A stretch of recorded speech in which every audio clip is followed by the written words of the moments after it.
Proximate feed analysis. This is practical number 13.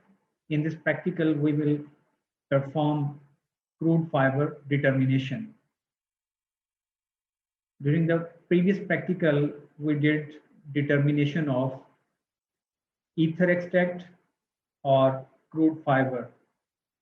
The sample left after ether extraction will be used for the determination of fiber content of a feed sample. The reason being, if fat is present in the sample in a high amount, then at a time of its treatment or boiling with the alkali, that cause the formation of the soap. So the better is to have a sample that should be fat free in case fat contents they are on a higher side. So what is a crude fiber or fiber? First of all, fiber is a plant structural material and it is poorly digestible by the animal. Fiber is mainly composed of cellulose, hemicellulose, and a non-fiber fraction that is known as lignin. During the carbohydrate classification, we discuss main two types as structural carbohydrate and non-structural carbohydrate. Non-structural carbohydrates were sugar, starch, whereas the structural carbohydrates are mainly cellulose and hemicellulose. Why we do fiber determination? Because fiber is a carbohydrate and it has a nutritional value. And particularly when we talk about monogastric nutrition, chicken, human, or pig nutrition, the crude fiber contents, they are variable, but their nutritive value is very low. The reason being, crude fiber is very little digestible in case of monogastric species. So that's why we are very much concerned with the crude fiber content of a feed sample when we are preparing the diet for monogastric species. Because the diet high in crude fiber content is generally of poor quality as compared to a diet that contains low fiber content. When we talk about the ruminant species like cattle, sheep, and goat, again the content they are variable, but the fiber is digestible or it gets fermented in the rumen. So you can say the fiber provides a good nutritive value to the animal. So that's why we are very much concerned about the fiber value and even uh, for the monogastric species. But keep in mind, in case of ruminant animals, the value of crude fiber is of little importance. The reason being, uh, if the diet contains 20% crude fiber and the other diet contain 10% crude fiber, the diet which contain high amount of crude fiber is of poor quality for monogastric, but for ruminant animal it might be of good quality. The reason being, if it is high in cellulose and hemicellulose, so these carbohydrates will be fermented and they will provide nutrition to the body. So you can't say that 10% is of good quality in case of ruminant animal until or unless you don't have any idea about the type of fiber or the type of structural carbohydrate present in that stuff. So for determining the quality of such green material or refuges for ruminant animals, we do not rely on crude fiber content. We do one-Swiss analysis for the fiber fractions, and that can help us to identify the best diet. And that analysis divide the fiber into neutral detergent fiber and acid detergent fiber. So the crude fiber includes cellulose, hemicellulose, pectin, and non-carbohydrate fractions, that is a lignin. The determination of crude fiber gives an indication of the total cell wall constituents of a feed. What is the principle of crude fiber determination? We take a fat-free sample. That sample is treated successively with boiling solutions of dilute acid and alkali to imitate the gastric and intestinal action in the digestion process. So simply you can say We treat the feed as it is treated in the stomach and in the small intestine. So during its treatment with dilute acid and alkali, the digestible carbohydrates, starch and sugars, proteins and lipids, they are dissolved during the process. While the insoluble fraction, which is left after these processes, that is separated by filtration. It is then washed, dried, weighed, and ashed. The loss of weight during ashing of the dried residue represents the crude fiber. The apparatus required for this experiment is a fiber extraction apparatus with water-cooled condenser. In animal nutrition laboratory, we have NCOM fiber analyzer. We can use that apparatus if we have a multiple number of samples. But when we have to go for one or two samples, then we can determine the crude fiber by manual extraction rather than using the extraction apparatus. For that, we need a beaker without spout. It should be of 600 ml, and we need a conical flask to act as a condenser. And we also need a beaker for just pouring the acid or alkali solution into the beaker used for crude fiber determination. Then during the filtration process, there is a requirement of a suction pump to speed up the filtration process. So this suction pump should be fitted with Buchner funnel and filter flask.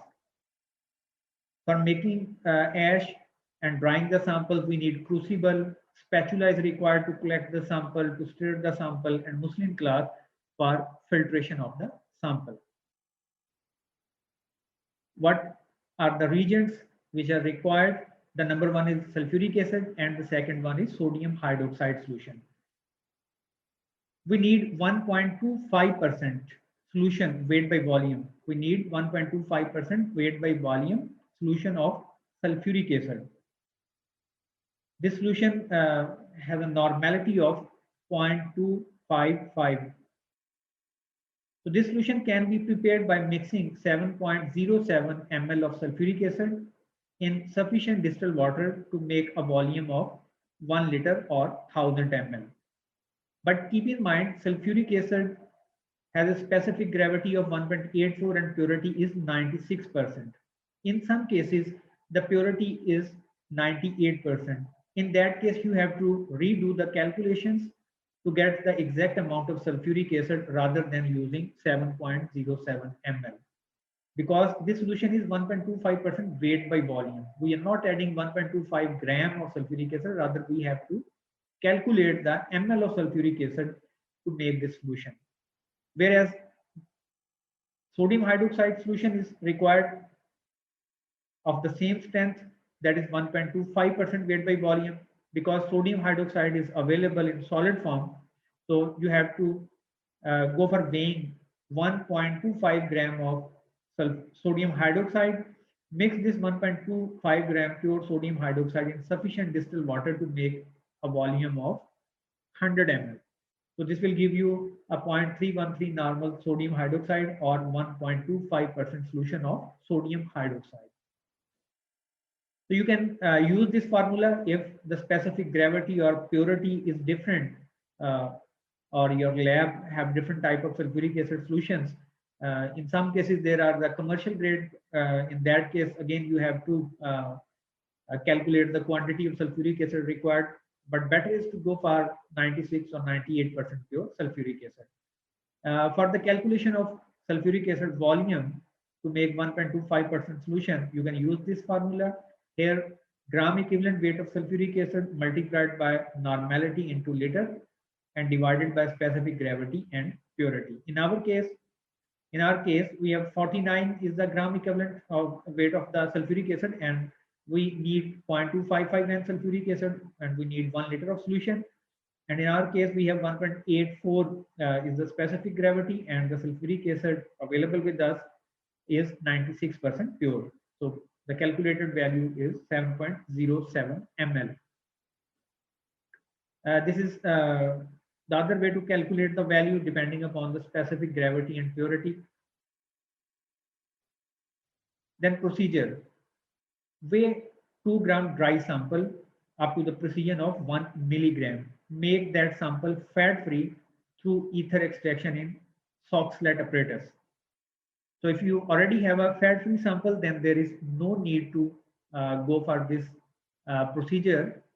I have already mentioned why we need fat free sample, because it will react with the alkali and it makes the soap. So if your sample is having more than 5% fat, then better to go for a fat-free sample. If the fat quantity is less than this, then you can use as such for the determination of crude fiber. But for accurate and more precision, better is to have a fat-free sample. Now take 1 gram of fat-free sample for the determination of crude fiber contents. At least 1 gram of sample is required.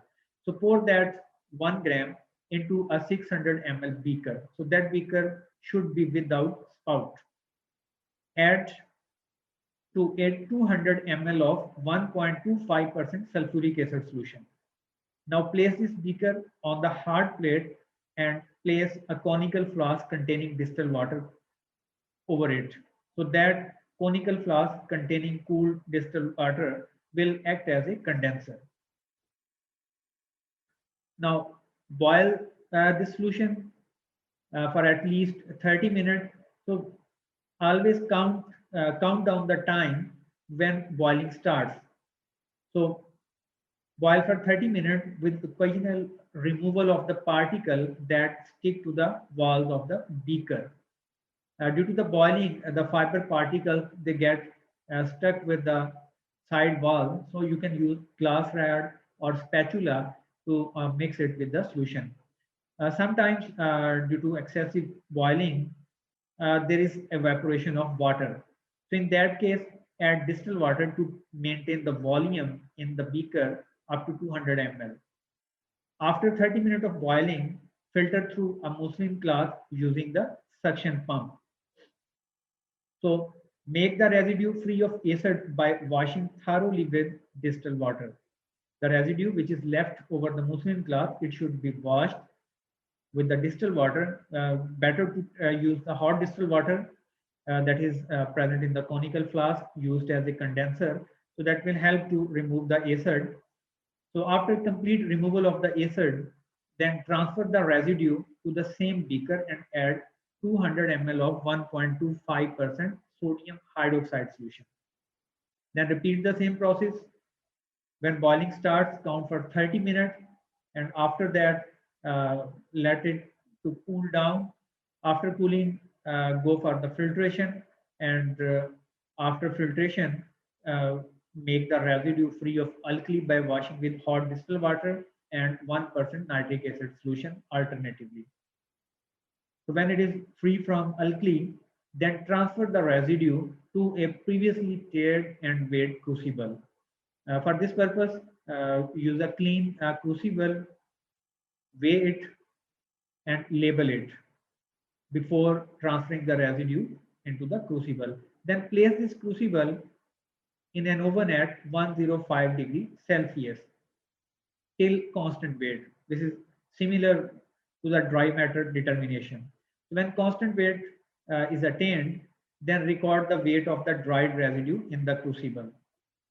So after recording the weight, ignite the residue on a naked flame or direct flame. If you don't like the word naked, so direct flame, and then when some burning occurs, there is no smoke production, then place the stuff, this crucible along with the sample in a muffle furnace and set the temperature at 550 to 600 degrees Celsius. Better to keep at 600 degrees Celsius for 3 to 4 hours, not 2 to 3 hours. This is the minimum time, but better to go for 4 hours, so that complete burning of the organic material should be done.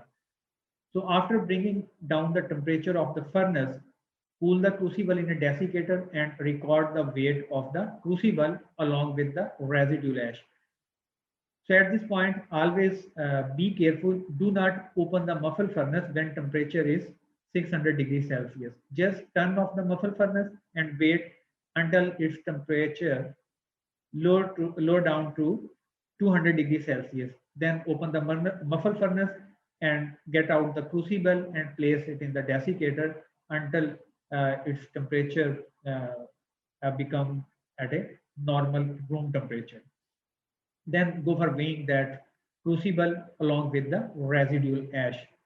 Then calculate the amount of crude fiber by using the following formula. So you can use this formula for calculating the crude fiber, weight of dried fiber before ashing. So this is the point when we are placing the crucible in the muffle furnace. Before this, we weigh crucible along with the dried sample. We are getting the sample out of the oven and we weigh it. So that weight should be put over here. This is the weight of dried fiber before ashing. Because at this time, the crucible and the sample contain two things. The sample has fiber content as well as ash. Then we put the sample in the muffle furnace for ash making. So at the end, we have the weight of the crucible and weight of the ash. The difference between these two values, if you subtract the crucible weight from both weights, the difference between these two values will give us the value of the amount of crude fiber present in a sample. So divide that value with weight of the sample and multiply it with 100. You can also calculate by taking this example into consideration. Here is the sample weight 2.62, then crucible weight 25.79, then crucible plus dried residue. This is the weight after getting sample out of the oven. Then crucible plus ash residue. This is the weight of the crucible plus ash that we weigh after getting out of the furnace. So the difference between these two weights will give us the weight of the dried residue weight. This is the dried residue weight, and then just subtracting the weight of crucible, we get the weight of the ash. The difference between these two weights is the weight of the crude fiber. So simply multiply this, simply divide this value with the weight of the sample, you can get the percentage of crude fiber. So in this sample, the percentage of crude fiber is 10.69. This is all about crude fiber determination.